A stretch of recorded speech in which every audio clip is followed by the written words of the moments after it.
Pictures of Kurdish fighters killed in battle with ISIL Takfiri militants suggest that terrorists used chemical weapons against Kurds in Syria's Kobani. The pictures show burns and white spots on victims' bodies, while there are no visible injuries or external bleeding. Kurdish activists earlier said that ISIL militants attacked them with chemicals in a village near Kobani. The pictures also suggest that ISIL could possess a huge stockpile of chemical arms. Meanwhile, the Syrian ambassador to the UN has accused Turkey and Saudi Arabia of providing weapons of mass destruction to the terrorists in his country. Bashar al-Jafari told the UN committee that Ankara and Riyadh were involved in giving chemical weapons to the insurgents. He said that Turkey supports over 100 terrorist groups in Syria. We're going to talk to Wade Madsen, now investigative journalist, about our earlier report here regarding how some traces of chemical weapon use by these ISIL Takfiri militants has been noted on some of the Kurdish fighters. Wayne Madsen, quite alarming, however, not new news in terms of the lead that was given based on a number of reports I'm looking at, including one that says ISIS seizes Saddam Hussein's chemical weapons storage facility, not to mention this laptop that was retrieved from a Tunisian who had joined the ISIL, talked about a plague that they can get their hands on, bubonic plague, and within that laptop also there were some troves of how to make chemical weapons. What's your initial reaction to what we're looking at here, the news stating that there's chemical weapon traces on some of these bodies?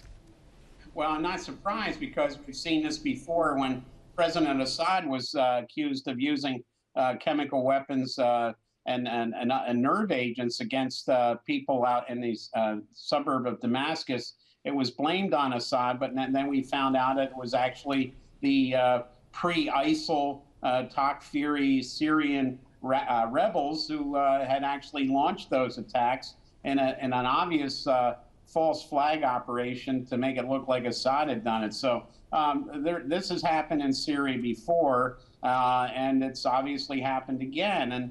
And in the case of the use of poison gas in the Damascus suburb, that had Prince Bandar's fingerprints, the former head of Saudi intelligence, had his fingerprints all over it. I have to assume his fingerprints are still on this because he's now the national security advisor to the Saudi king. He's changed his jobs, but his influence hasn't diminished whatsoever. Also, this is reminiscent somewhat of what initially happened back when the U.S. was blaming the Syrian President Bashar al-Assad for the use of chemical gas. I forget the name of the region, but those horrific bodies that were shown, and then the video prior to that had emerged showing some of these terrorists. I don't know if you recall the case of the rabbit. There was a video with some of these terrorists using some kind of chemical gas, perhaps, of which later it was traced, not traced, within that video it was shown that was manufactured in Turkey, this chemical gas. Is there a chance that Turkey is involved in this? Because Turkey obviously has been now openly being blamed for their support of ISIL.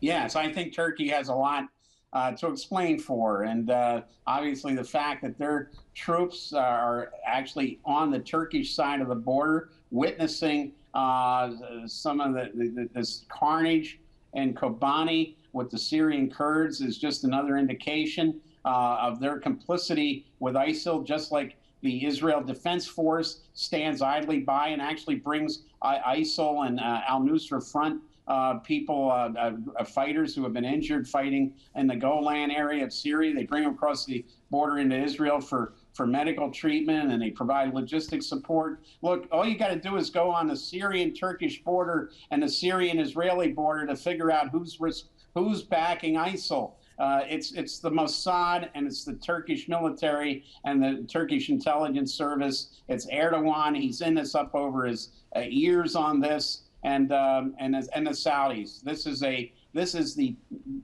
if you want to talk about an axis of evil, this is the real axis of evil we're dealing with. Thank you very much for that. Pleasure talking to you. Wade Madsen, investigative journalist, talking to us there from Tampa.